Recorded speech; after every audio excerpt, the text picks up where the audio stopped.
은혜 받을 하나님의 말씀은 레위기 2장 1절에서 16절까지의 말씀입니다. 레위기 2장 1절에서 끝절까지의 말씀 찾으셨으면 교독합니다. 제가 먼저 읽습니다.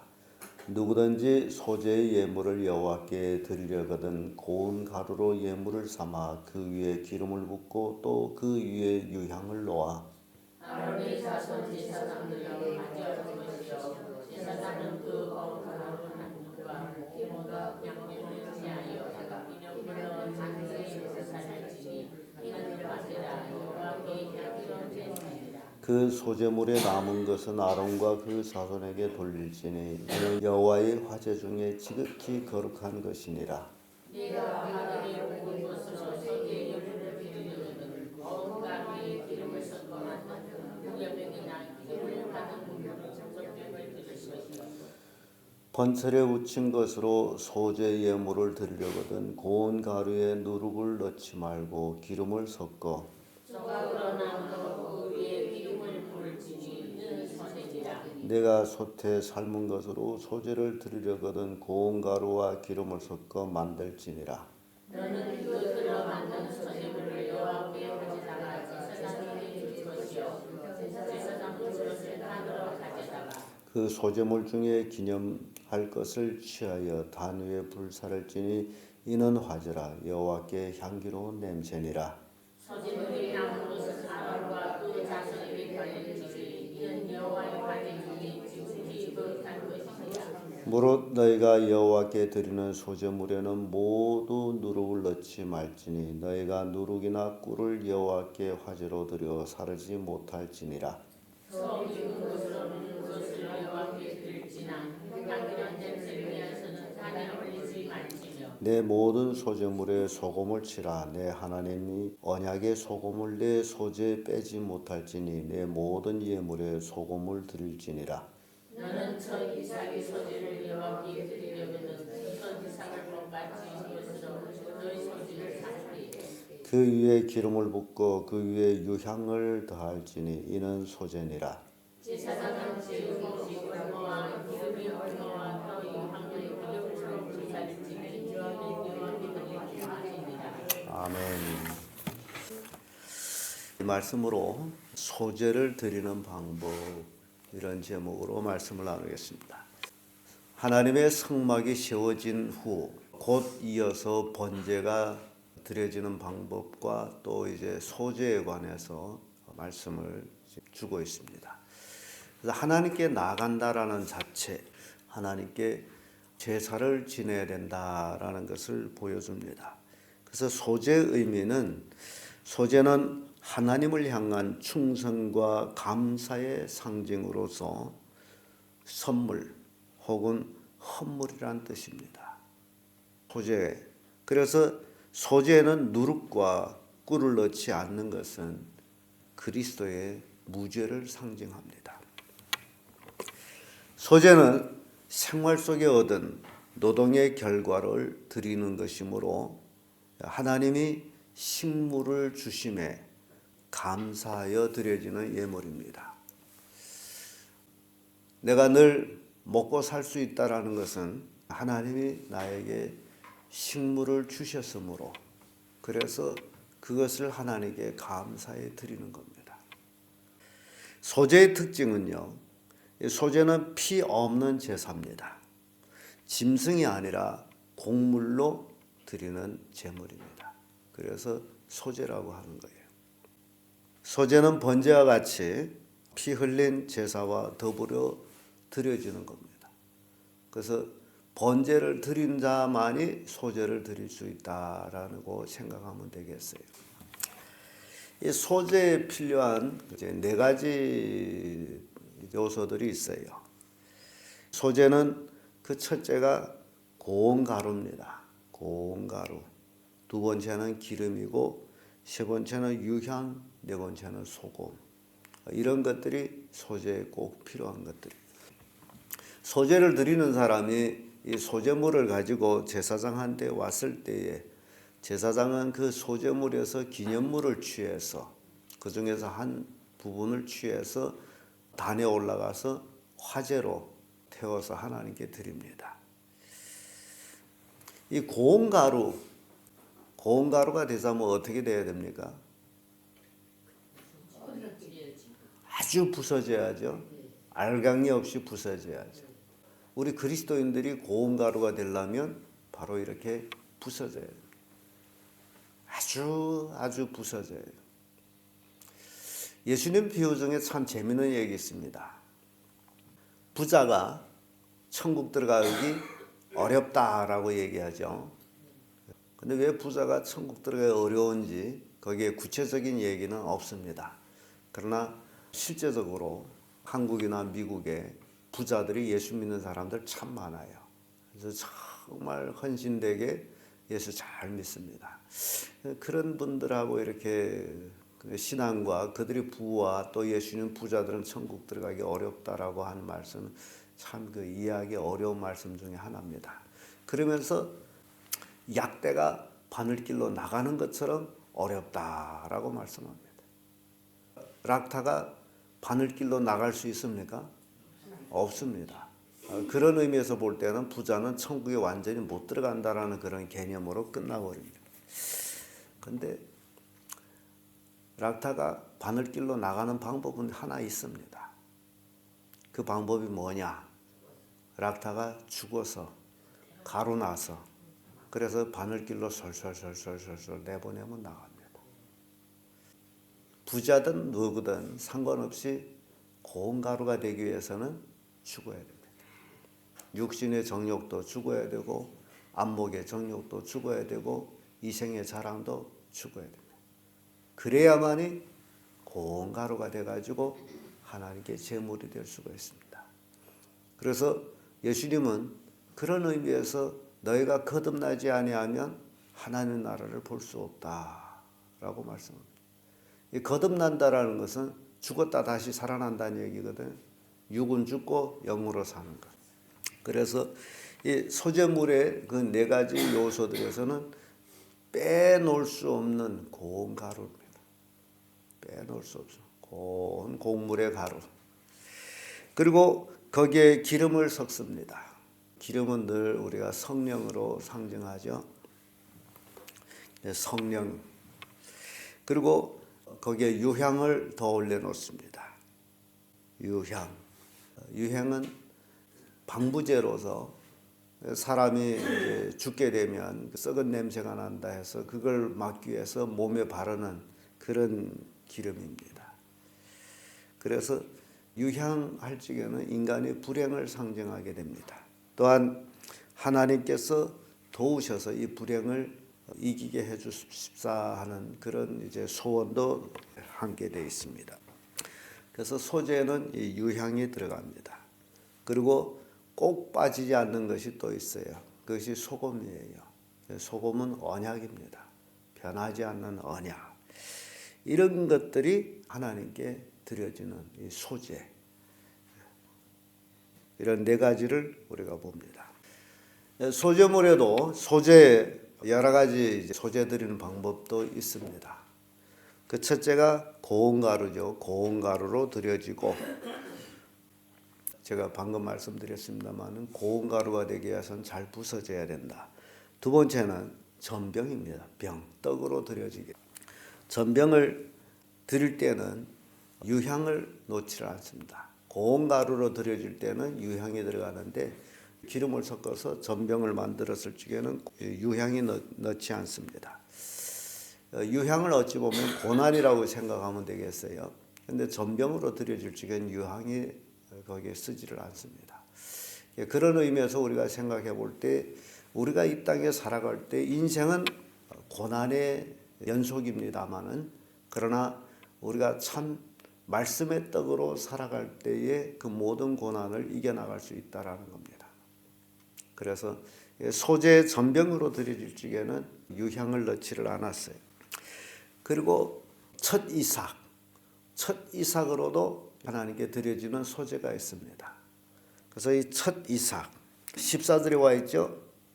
너는 첫 이삭을 소재로 여호와께 드리거든 첫 이삭을 볶아 찌은 것으로 너의 소재를 삼되 그 위에 기름을 붓고 그 위에 유향을 더할지는 이는 소재니라. 첫 이삭을 드릴 때에 역시 첫 고운 가루를 드리는 것하고 거의 비슷한 첫 이삭 볶아 찧어서 기름을 붓고 유향을 더해 가지고 드려집니다. 첫 이삭 할 적에는 이제 예수 그리스도의 부활을 상징하게 됩니다. 죽음과 부활. 그래서 찧어서 볶아서 기름을 더하고 유향을 더하고 고난 모든 것 십자가 고난을 상징합니다. 이렇게 소제가 드려지는데 백성마다 소제를 드리기 위해서 소제 제물을 가져와서 제사장한테 드리고 그래서 이 성막 중심으로의 제사는 꼭 중제자가 있습니다. 백성이 스스로 와서 제사를 드리지를 못합니다. 꼭 자기가 가져온 소제물을 제사장한테 주고 제사장이 그것으로 하나님 앞에 제물을 드립니다. 그래서 마치 우리가 하나님 앞에 나가기 위해서는 꼭 중재자 예수 그리스도가 필요하듯이 그런 의미를 부과하고 있습니다. 이 소제를 드리고 나서 나머지들이 있습니다. 다 전체가 드려지지 아니하고 그 기념물만 취해서 하나님께 드리고 그 나머지 부분은 거룩한 것이다라고 기록하고 있습니다. 3절과 10절의 말씀 보면 3절은 소제물에 남은 것은 아론과 그 자손에게 돌릴지니 이는 여호와의 화제 중에 지극히 거룩한 것이다. 이 소제물이 드리는 자가 가지고 올 때 제사장한테 드려졌을 때 이미 하나님께로 드려진 거예요. 그래서 기념물로 취해서 하나님께 소제 화제를 드리고 그리고 나머지는 아론과 그 자손에게 돌릴지라고 말씀합니다. 근데 이것은 지금 소제물에 남은 것, 이 남은 것이 누구 것이냐라는 거예요. 누구 것이에요? 하나님의 것이에요. 지금 하나님께 드려졌어요. 그래서 이 남은 것은 하나님의 것인데 하나님께서 이것을 성전에서 일하는 자들에게 음식으로 다시 주신 거예요. 그래서 이 소제물에 남은 것은 이 성경이 기록하기를 3절에 뭐라고 그럽니까? 여호와의 화제 중에 지극히 거룩한 것이라. 이게 지극히 거룩한 것이라는 것은 하나님께 드려졌다가 하나님이 아론과 그 자손들한테 주었기 때문에 지극히 거룩한 것이라. 그래서 이 지극히 거룩한 것은 꼭 아론과 그 자손들만 먹게 돼 있다라는 사실이에요. 그러니까 제물을 드린 사람 왜 당신이 이거 다 드리지 않아? 다 불태우지 않아? 드리지 못한다는 거죠. 예. 거기에 기념될 것만 취해서 화제로 제단에 드리고 그 나머지는 아론과 그 아론의 자손들에게 제사장들한테 돌리죠. 10절에 와서도 그래요. 소제물에 남은 것은 아론과 그 자손에게 돌릴지니 이는 여호와의 화제 중에 지극히 거룩한 것이니라. 지극히 거룩한 것. 그래서 왜 이런 일들이 있느냐라게 되면 제사장 아론의 자손들 레위 지파죠. 이들에게는 기업이 없습니다. 이스라엘 12지파들이 이제 가나안 땅에 점령해서 땅을 다 차지하고 노나 가질 때에도 레위 자손들에게는 그런 기업이 없어요. 그래서 레위 자손들은 성전에서 섬기면서 성전에서 나는 것으로 먹고 살게끔 돼 있어요. 그래서 소재에 남은 것은 이제 아론과 그 자손들에게 돌리게 된 것입니다. 하나님이 이것은 백성들이 제사장들한테 준 것이 아니고 하나님이 준 것이에요. 11조 헌금도 마찬가지예요. 그것도 하나님께서 성전에서 섬긴 자들에게 돌린 것이에요. 하나님이 받아가지고 준 것이므로 거룩한 것입니다. 어느 때 한번 기업인을 만나가지고 그 기업인이 그런 얘기를 하더라고요. 자기가 11조 낸 걸 가지고 목회자를 먹여 살건데요. 그래서 도대체 얼마 하는지는 모르지만은 그럼 당신이 11조 하기 전에는 그 목회자가 굶어 죽었습니까? 라고 내가 물었어요. 당신이 한 걸로 먹고 산다며. 당신이 이제 신앙생활한 지 얼마나 되는데 당신이 하기 전에 그 목회자가 굶어 죽었습니까? 그런 얘기 다시 하지 마세요. 목회자는 하나님이 먹여 살고는 것이 당신이 먹여 살고는 게 아닙니다. 제가 그런 얘기 한 적이 있어요. 성경을 모르게 되면 이런 소리를 하게 돼 있다라는 거예요. 그러니까 여러분들이 지금 출애굽기에서 우리가 성막을 이어서 지금 레위기에 들어와서 제사법을 우리가 이제 공부를 하게 되는데 이런 과정을 쭉 지켜보게 되면 내가 하나님께 드릴 수 있다라는 것이 얼마나 큰 은혜냐, 얼마나 큰 축복이냐라는 것을 깨닫게 됩니다. 드려진 거로서 끝났어요. 나는 죄사함 받기 위해서 드렸고 하나님과 화목하기 위해서 드렸고 감사해서 하나님께 드렸고 드린 걸로 끝나요. 이런 것들을 우리가 잘 볼 줄 알아야 된다라는 겁니다. 모세와 아론이 성소 중심으로 지냈다면 이게 우리가 성막을 우리가 생각합니다. 또 여러분 머리에 그림을 그리세요. 성막을 들어가기 위해서 처음 경고하는 곳이 어디입니까? 아니죠. 문이죠, 문. 울타리의 문. 문은 꼭 어디에 있었죠? 동쪽에 있었습니다. 그래서 문으로 들어가고 나서 첫 만나는 것이 번제단이죠. 번제단을 만나고 그 다음 들어가는 것이 물두멍이고 그리고 성소에 들어가게 되면 등대와 떡상, 분향당이 있고 그 다음에 또 휘장을 하나 더 통과해서 들어가면 거기에는 지성소라 해서 법궤가 있는데 법궤 안에는 아론의 상난지팡이, 만나, 또 돌비. 그 법궤 위에는 속죄소다 하는 것이 있고 속죄소 위에는 그룹들이 있었다. 이것이 성막이에요. 여러분들이 그림을 여기 꼭 그려가지고 이 성막 기물 6가지를 늘 생각하고 자 그러면 여러분 머릿속에 성막이 그려져 있습니다. 모세와 아론은 성소 중심이었다면 백성들은 번제단, 제단 중심이다라는 거예요. 이해가 됩니까? 모세와 아론은 대제사장으로 이제 그 제사장복을 입고 에봇을 입고서 성소에 들어가고 모세는 늘 하나님께서 성막에서 불러서 들어가셨고 이 두 사람만 성막에 들어갑니다. 성소에 들어갑니다. 그리고 그 나머지 제사장들은 하고 백성들은 번제단 중심으로 매일매일 반복이 됩니다. 백성들이 번제물을 가져오는데 이 번제물 중에는 소도 있고 양도 있고 비둘기도 있는데 이것들은 성소에 들어가지를 않아요. 이것들은 드려진 사람은 번제단 앞에 있고 자기가 가져온 것들을 제사장들이 하나님께 제사하는 모습을 다 거기서 지켜보는 거죠. 그러니까 백성과 제사장들은 뭔 중심이다? 번제단 중심이에요. 이 번제를 드리다, 제사를 드리다라고 되어 있죠. 자, 그러면 오늘 이 시대의 그리스도인들이 뭔 중심이냐? 뭔 중심이에요? 예배 중심이에요. 예배 중심. 오늘날 기독교는 예배 중심이에요. 구약시대 백성들과 제사장들이 번제단 중심으로 계속되는 생활이 반복됐다면 오늘 우리는 예배 중심으로 계속 반복이 됩니다.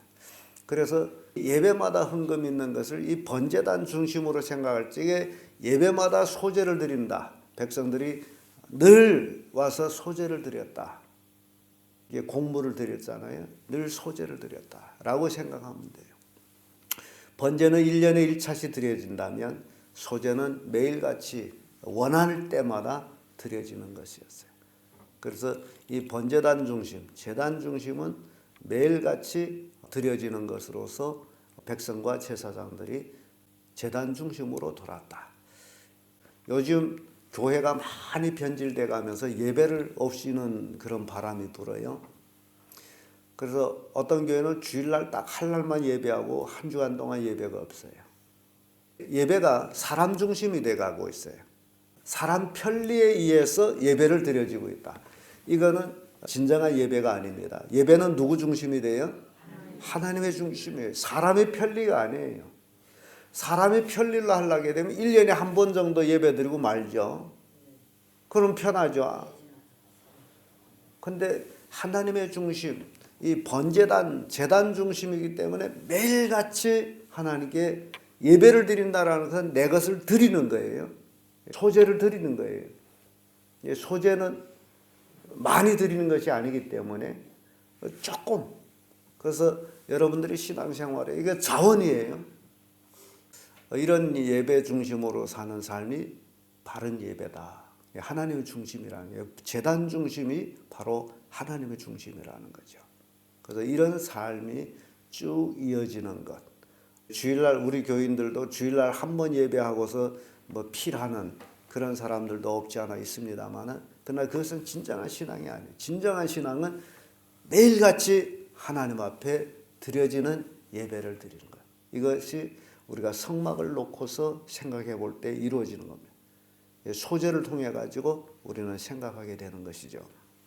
그래서 모세와 아론은 성소 중심으로 돌았다면 제사장과 아론의 아들 제사장과 백성들은 제단으로 중심으로 생활을 했다. 이걸 우리에게 여러분 그림이 알리죠. 백성은 왜냐하면 제단까지 오고 그 안을 들어가지 못하기 때문에 제단에서 제를 드리는 것까지 봅니다. 그래서 그것이 오늘날 우리에게 영적 교훈은 바로 제사 중심, 예배 중심이다. 그러니까 예배 중심으로 사는 것이 얼마나 큰 축복인지 몰라요.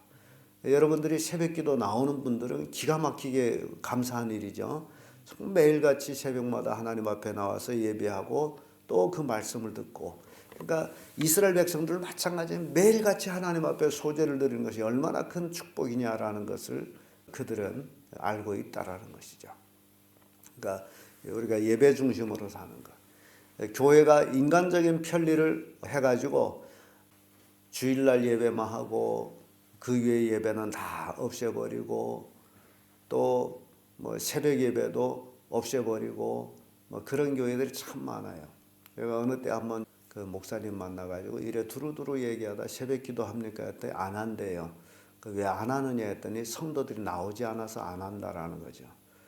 그래서 내가 그분한테 그런 얘기, 새벽 기도는 성도를 위해서 하는 것이 아니고 자신을 위해서 하는 것이다. 성도가 안 나오면 네가 혼자 나와 하면 되는 거 아니냐. 그런 얘기를 했어요. 여러분 새벽 기도는 누구를 위해서 하는 게 아니에요. 목사가 뭐 성도들이 나오면 새벽 기도하고 안 나오면 안 하고 그게 아닙니다. 새벽 기도는 각자 자신을 위해서 하는 거예요. 이게 그걸 깨달아야 축복을 받습니다. 우리의 신앙은 다 자신을 위해서 하는 것이 누구를 위해 하는 게 아니에요. 만약에 나를 위해 한다면 내가 우리 교인들 다 모가지 매가지고 끄집어 내올 거예요. 근데 그것은 그런 게 아니고 다 각자 자기를 위해서 하는 거예요. 그래서 여러분들이 어느 만큼 하나님 중심으로 사느냐가 이제 구분이 나오죠. 어느 만큼 제단 중심으로 사느냐, 번제단 중심으로 사느냐. 그러니까 매일같이 번제단 중심으로 사는 것이 축복이다.